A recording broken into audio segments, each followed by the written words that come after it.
विशाखापट्टनम बंदरगाह ने cargo handling क्षमता बढ़ाने के लिए इनर हार्बर के EQ6 बर्थ का अधिग्रहण शुरू किया गया। उड़ीसा सरकार ने कटक के प्रतिष्ठित बारामती स्टेडियम को बड़े पैमाने पर नया रूप देने का फैसला किया। DCI ने विशाखापट्टनम ड्रेजिंग और समुद्र तट पोषण परियोजना की शुरुआत की।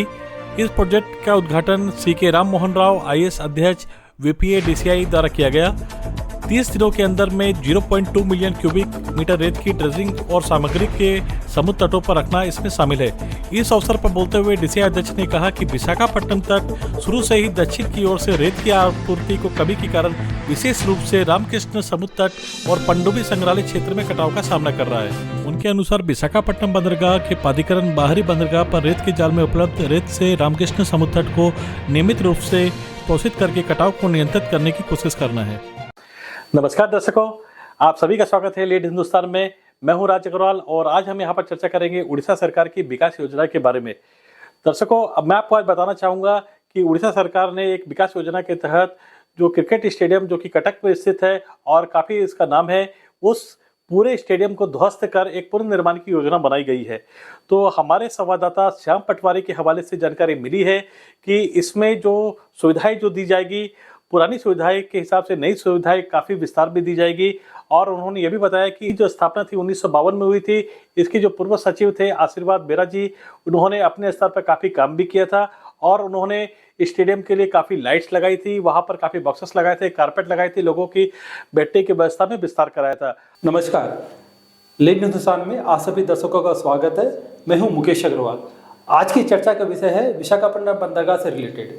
विशाखापट्टनम बंदरगाह ने अपने इनर EQ6 बर्थ के आधुनिकीकरण के लिए ठेका प्रस्तुत किया था। यह ठेका aversion marine India private limited को दिया गया है। विशाखापट्टनम पोर्ट अथॉरिटी ने aversion marine India private limited को एक अवार्ड लेटर जारी करते हुए अपने इनर EQ6 बर्थ को आधुनिकीकरण के लिए एक ठेका प्रस्तुत किया है। यह ठेका PP परियोजना के तहत किया जाएगा, जिसमें विशाखापट्टनम पोर्ट के EQ6 बर्थ का आधुनिकीकरण, उसके रखरखाव तथा लोडिंग से और अनलोडिंग से संबंधित सभी चीज़ों का आधुनिकीकरण किया जाएगा। विशाखापट्टनम बंदरगाह के इनर हार्बर में EQ6 बर्थ का विकास और मशीनीकरण इस कंपनी के द्वारा किया जाएगा।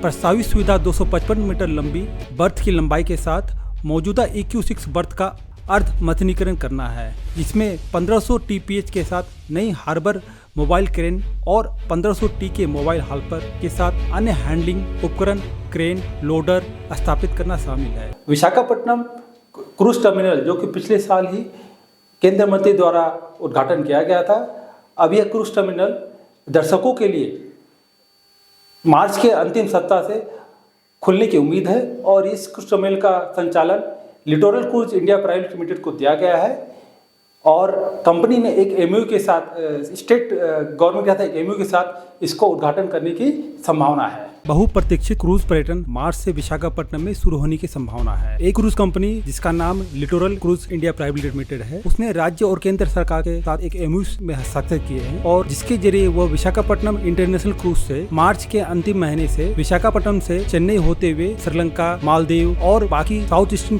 कंट्री के लिए क्रूज की सेवाएं प्रदान करने जा रहे हैं। विशाखापट्टनम इंटरनेशनल क्रूज टर्मिनल, यह टर्मिनल पश्चिम बंगाल से लेकर AP के पूर्वी तट पर पहला क्रूज टर्मिनल होगा। विशाखापट्टनम में क्रूज पर्यटन स्टार्ट होने से राज्य को विश्व पर्यटन मानचित्र पर एक उचित स्थान मिलेगा और साथ ही साथ क्रूज पर्यटन शुरू होने के बाद शहर में अंतर्राष्ट्रीय पर्यटकों का अधिक ध्यान आकर्षित करने की संभावना बनी हुई है।